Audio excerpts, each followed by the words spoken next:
मैं हूं आपके साथ अवंतिका श्रीवास्तव। दिन भर की तमाम बड़ी खबरों को लेकर हम चर्चा करेंगे और सबसे पहले जिक्र करेंगे बिलासपुर जिले का। बड़ी कार्रवाई यहां पर देखने को मिलती है। शिक्षकों की पोस्टिंग घोटाले का मामला सामने आया था। इस मामले को लेकर राज्य सरकार की तरफ से कार्रवाई की सरकार ने 2 लोगों को निलंबित कर दिया है। बिलासपुर के संयुक्त संचालक एसके प्रसाद सस्पेंड हो चुके हैं। सहायक विकास तिवारी भी निलंबित किए जा चुके हैं। शिक्षकों की प्रमोशन और ट्रांसफर के लिए ये लोग पैसे मांगा करते थे। शिक्षक और अब गाजगिरी है। सरकार की कार्रवाई से शिक्षा विभाग में भी अब हड़कंप की स्थिति। आने वाले समय में कार्रवाई का दौर आगे भी बढ़ सकता है। सहयोगी युगल ज्यादा जानकारी देंगे। युगल, सराहनीय कार्रवाई और ये भी जानना चाहेंगे कि क्या दायरा इसका आगे बढ़ेगा? देखिए अवंतिका, एक बड़ी कार्रवाई राज्य सरकार की कही जा सकती थी। पोस्टिंग तो शिक्षकों की पोस्टिंग को लेकर के गड़बड़ियां सामने आई थी, जिसकी शिकायत हुई थी और इसकी बाकायदा जांच की गई थी, जिसमें जांच में दोनों को फिलहाल प्राथमिक तौर पर जो है दोषी पाया गया है। सहायक ग्रेड 2 विकास तिवारी है और इसके अलावा जो संयुक्त संचालक एसके प्रसाद है, दोनों को निलंबित कर दिया गया है और जांच में दोनों को दोषी भी पाया गया है। मामले की जांच में शिक्षा और प्रतिस्थापना के नाम पर पैसे लेने की जो आरोप लगे थे, लेन देन का ये पूरा मामला था। उसके बाद इस पर जांच समिति बनाई गई थी और इसमें एक बड़ी कार्रवाई की गई है। निलंबन की कार्रवाई है वो की गई है। ये सीधा जेडी कार्यालय रायपुर में इन दोनों को अटैच किया गया है। कार्रवाई के बाद अन्य जिला शिक्षा विभाग में जो हड़कंप भी मचा हुआ है, क्योंकि जब स्थानांतरण होता है, पोस्टिंग वगैरह के जो खेल है इस तरह का खेला जाता है और इसमें जो बाबू होते हैं, जो क्लर्क होते हैं, उसकी भूमिका भी अहम रहती है। कई बार ऐसे देखा भी गया है कि जब सरकार विभाग जब आदेश जारी करती है तो उस बीच जहाँ पर भी गेप रहता है पत्रों में, तो वहाँ किसी अपने जो लोगों को नाम ट्रांसफर भी कर दिया जाता है, पदस्थापना कर दी जाती है। तो अब सूची अन्य जिलों की भी जारी की गई थी। तो ऐसे में हड़कंप इसलिए मचा है कि कहीं वो भी जांच के दायरे में आते हैं तो और भी कार्रवाई है वो हो सकती है। जी ठीक है, बहुत शुक्रिया आपका युगल। आगे बढ़ते हैं। रायपुर से अगली बड़ी खबर। संविदा कर्मचारियों को सीएम भूपेश बघेल ने आज एक बड़ी सौगात दी है। विधानसभा में मुख्यमंत्री की तरफ से एक बड़ी घोषणा। संविदा कर्मचारियों के वेतन में 27% की बढ़ोतरी की गई है। 37,000 संविदा कर्मचारियों को सीधा लाभ इसका मिलेगा। अन्य सौगातें भी हैं। सरकारी कर्मचारियों को भी सौगात मिली है। 4% महंगाई भत्ता बढ़ाने की घोषणा। राज्य के लगभग 5 लाख सरकारी कर्मचारियों को सीधा लाभ मिलने वाला है। सरकारी कर्मचारियों के एचआरए में भी बढ़ोतरी। स्कूल शिक्षा विभाग में कार्यरत अतिथि शिक्षकों को भी सौगात। प्रतिमाह 2,000 अतिरिक्त मानदेय देने की घोषणा। पटवारियों को भी प्रतिमाह 500 रुपए संसाधन भत्ता देने का ऐलान मुख्यमंत्री की तरफ से। शासकीय कर्मचारी जो लगातार मांग कर रहे थे, सभी शासकीय कर्मचारी महंगाई भत्ता 4% की वृद्धि की गई है। संविदा कर्मचारी जो 37,000 लगभग हैं, तो संविदा वेतनमान में 27% के वृद्धि की गई है। दैनिक वेतन भोगी जो श्रम विभाग द्वारा निर्धारित दर है, उसमें 4,000 रुपया प्रति माह उसके वृद्धि की गई है। अतिथि शिक्षक उसका 2,000 मासिक वृद्धि की गई। समस्त पटवारी का 500 रुपया और सभी शासकीय सेवक 7वीं वेतनमान पर बी श्रेणी शहर हेतु 9% तथा सी श्रेणी और अन्य शहर के लिए 6% भाड़ा भत्ता, गृह भाड़ा भत्ता दिया जाएगा। सभी पुलिस आरक्षक को 8,000 रुपया किट भत्ता वार्षिक उसको दिया जाएगा। सीएम भूपेश बघेल ने विधानसभा में 6,031 करोड़ 75 लाख 2,977 रुपए का अनुपूरक बजट पेश किया है। बीते 23 साल में सबसे बड़ा अनुपूरक बजट ये है। इसके पारित होने पर इस साल के लिए राज्य सरकार का कुल बजट बढ़कर 1,13 करोड़ हो सकता है।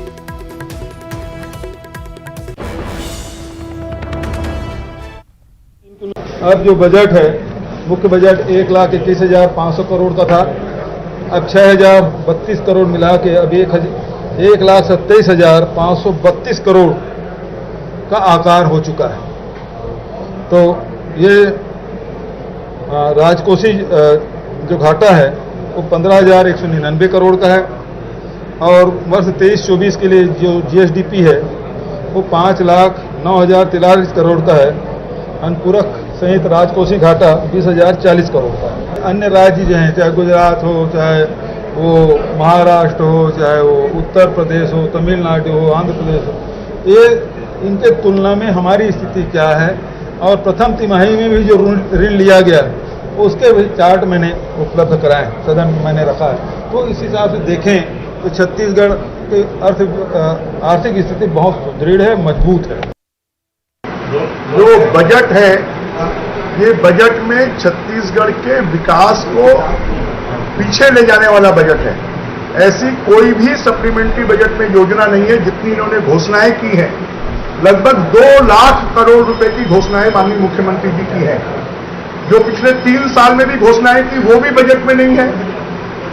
पिछले 2 साल की घोषणाएं बजट में नहीं है, और इस साल की भी घोषणाएं पिछले मुख्य बजट में विधायकों ने जब अपनी अपनी मांगें उठाई थी तो मुख्यमंत्री जी ने कहा था ये मैं कर दूंगा, ये कर दूंगा, ये कर दूंगा, उसको किसी को शामिल नहीं किया है।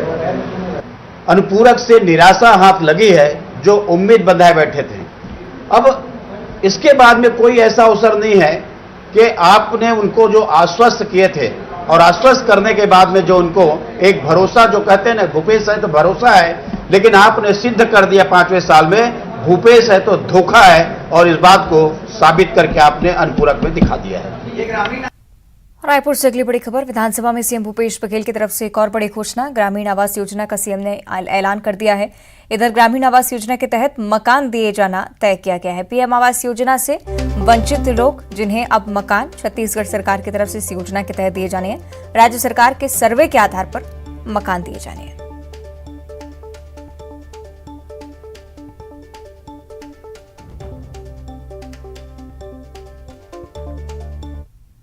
बात यह है कि जो आवासहीन व्यक्ति हैं, अभी हमने 1 अप्रैल से उसका सर्वे कराया था, उसके लिए भी बजट प्रावधान किया गया है। भारत सरकार ने 2021 में उसके सर्वे नहीं कराया, जनगणना नहीं कराई थी, और उसके कारण से हम लोगों ने उसका सर्वे कराया, और जो भी पात्र हितग्राही हैं उसके लिए इसमें बजट में शामिल किया है। ग्रामीण क्षेत्र में जो आवासहीन है उसके लिए आवास देने के इस बजट में प्रावधान किया गया है। मॉनसून सत्र के दूसरे दिन सदन में शराब को लेकर विपक्ष ने हंगामा किया। शराब से हुई मौत पर विपक्ष के आरोप पर आबकारी मंत्री कवासी लखमा ने कहा कि मौत जहरीली शराब पीने से नहीं बल्कि जहर पीने से हुई है। इसके बाद सदन में सत्ता पक्ष और विपक्ष के बीच तीखी नोकझोंक हुई। पिछले 15 मई को मेरे निर्वाचन क्षेत्र के नवागढ़ विकासखंड के ग्राम रोगदा में जहरीली शराब पीने से 3 लोगों की मौत हुई। 3 लोगों की मौत हुई है जहरीली शराब पीने से। मेरे पास नाम है उनके, और शासन इस प्रकार से गलत उत्तर देती है, सदन को गुमराह करती है। क्वेश्चन के लिए माना किए, और आपको बधाई देता हूं। ये शराब वाला मामला है। इस जहरी जरा पी के नहीं मरा है, दवाई पी के मरा है। जो लेख कर रहा है ना, जहर खा के मरा है। अच्छा, और वो जो आपने जांच करा लिया?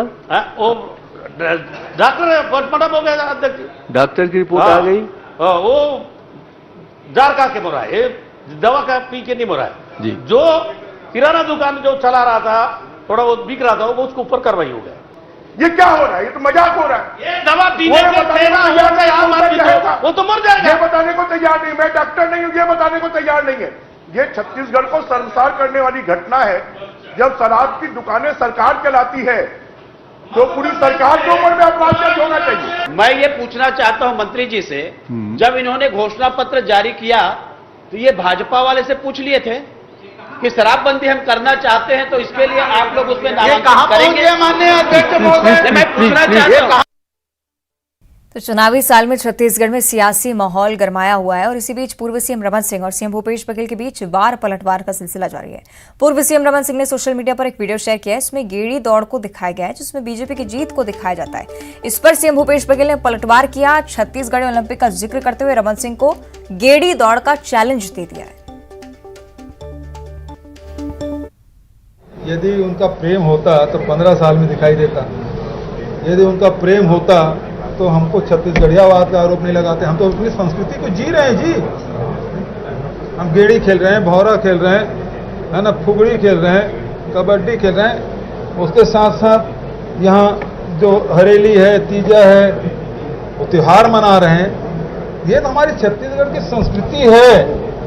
इनको परेशानी है कि छत्तीसगढ़ी आवाज चला रहे हैं। ये छत्तीसगढ़ की संस्कृति जिसको हम लोग जीते आए हैं, अब ये है कि इसको मुख्यमंत्री निवास में कर रहे हैं, शासकीय तौर पे कर रहे हैं।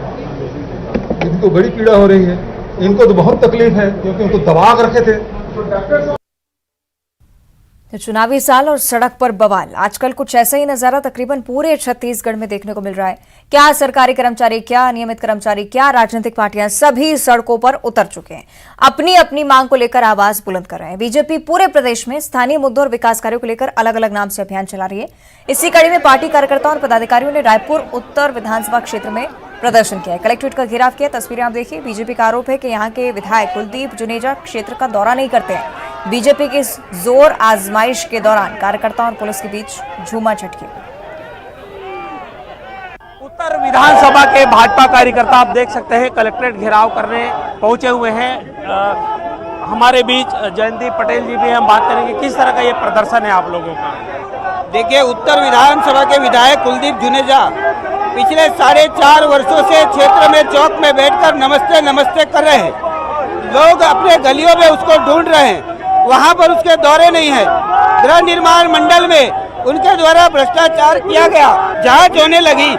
ये सब इससे कांड अगर सुनकर भारतीय जनता पार्टी का कार्यकर्ता सड़कों पर निकला है। लोग उसको गलियों में ढूंढ रहे हैं, पानी भर रहे हैं, वहां पर उसके दौरे नहीं हो रहे हैं। और जो शहर की जनताओं से जो उसने वोट लिए, जो वादे किए, उन्होंने कहा कि इस प्रदेश में दारूबंदी होगी, दारूबंदी हुई क्या? इसके बाद भी विधायक चौक से आगे बढ़ नहीं रहे हैं, इसीलिए उसकी इस्तीफे की मांग को करते हुए हम यहाँ पर आए हैं। देखिए, मैं अपने सहयोगी मनीष से कहूंगा कि दिखाएं कि किस तरह की यहाँ पर तस्वीर है। और ये साफ है कि जो कार्यकर्ता है नाराज हैं और उत्तर विधानसभा क्षेत्र के जो विधायक हैं कुलदीप जुनेजा, उनके खिलाफ ये लगातार प्रदर्शन है वो कर रहे हैं। तो इससे साफ जाहिर है बीजेपी में बीजेपीओ के जो कार्यकर्ता है, पदाधिकारी हैं, उनमें आक्रोश है और आक्रोश साफ दिख रहा है। बैरिकेडिंग लगाया गया है, लेकिन भाजपा कार्यकर्ता हैं वो अंदर जाना चाह रहे हैं, लेकिन उन्हें रोका जा रहा है। कैमरा पर्सन मनीष गीते के साथ युगल तिवारी, न्यूज 18 रायपुर, छत्तीसगढ़। और छत्तीसगढ़ में इस साल होने वाले विधानसभा चुनाव की तैयारी में राजनीतिक दलों के साथ निर्वाचन आयोग भी जुटा हुआ है। इस बार आधुनिक और नए ईवीएम के साथ विधानसभा चुनाव कराए जाने हैं। आम लोगों और प्रत्याशियों को डेमो देने के लिए 10% मशीनों की प्रदर्शनी लगाई गई है, जहां पर पहुंचकर लोग ईवीएम में वोट डालने की प्रक्रिया और मशीन की तकनीक को समझ रहे हैं। चुनाव के लिए 7 से ज्यादा नोडल अधिकारी तैनात किए गए हैं, जबकि 150 से ज्यादा अधिकारियों को सहायक नोडल अधिकारी बनाया गया है। इस बार ईवीएम में कुछ बदलाव किए गए, जिसमें 384 प्रत्याशियों तक के नाम और चुनाव चिन्ह दर्ज किए जा सकते हैं।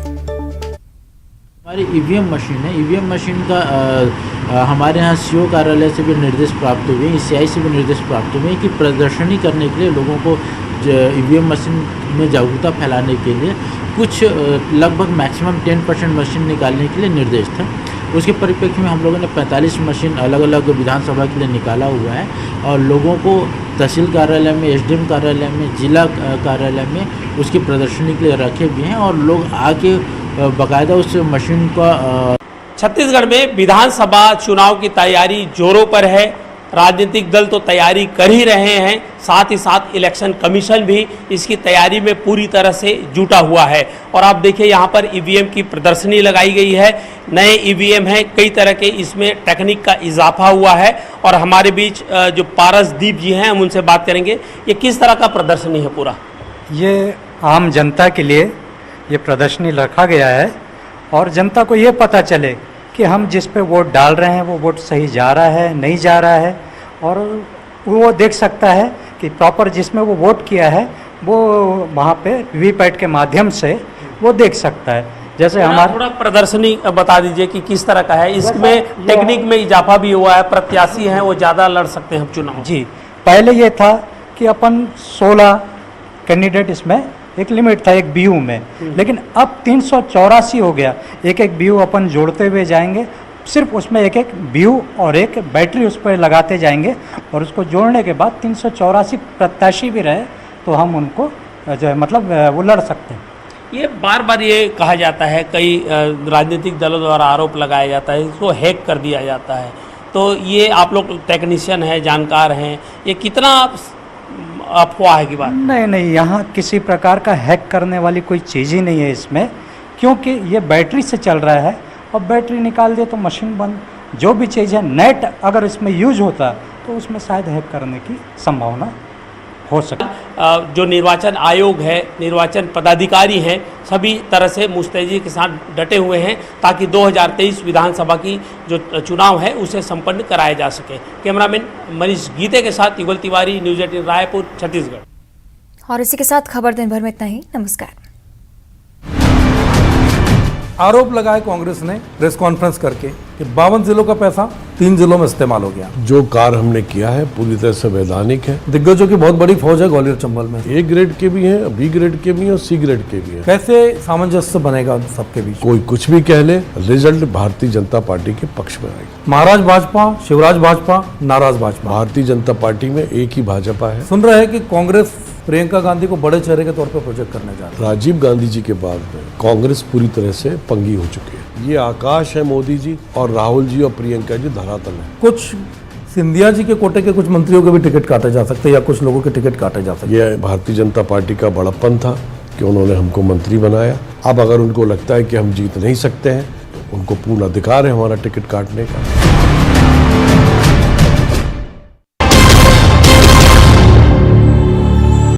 Headlines presented by